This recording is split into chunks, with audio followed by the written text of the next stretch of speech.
long line outside, and I know why. I mean, it's really exciting to have Richard Linklater here in the house with us today.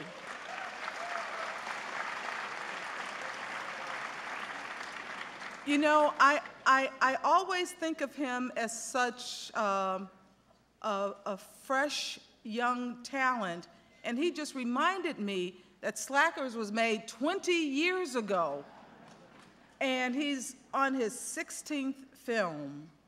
And when I was trying to think about all of his films, of course I have his filmography here, but they're so different, Dazed and Confused, and then, you know, the Sunrise, Sunset, Before Sunrise, After Sunset, or what,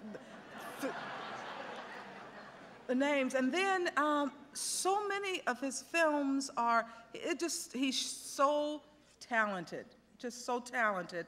And we are very pleased to have him here today. Roger and I were just talking about him the other day, and about the influence that he's had on other filmmakers. And I also hear that he's very generous in helping to encourage other filmmakers, which is a good thing to do in this industry.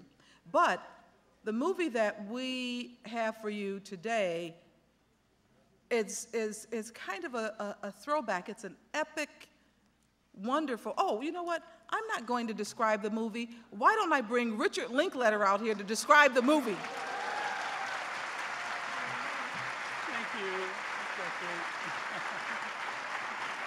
Wow.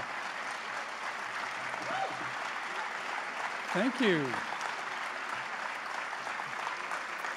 Thank you, Chaz. I just want to say, I want to thank all you guys for being here. It's such an honor. Yeah, when Roger Ebert contacted me a few months ago and asked me to come, and I was like, you know, I'm finishing up a new film, but I was like, sure, you know, anything you say, Roger, I'll be there. And, you know, this movie concerns Orson Welles. You know, it's kind of a week in the life of Orson Welles before he was really Orson Welles. This is November of '37, before War of the Worlds, before Citizen Kane and everything else. So it's sort of a young Mr. Welles, I guess would be the title. You know, it's talked about as a coming-of-age movie, and I guess it is it's about this high school kid who lucks into a production of Julius Caesar, you know, this famous production that Welles and the Mercury Theater did. And they think of it as a coming-of-age film for Zac Efron's character, but I'd say it's also a coming-of-age film for Orson Welles. You know, he's only 22 here. You can see him kind of figuring out who he is, dealing with his own gifts and demons. But it's really special for me to be here for Roger, because I was going to embarrass him later, but I'll just do it now.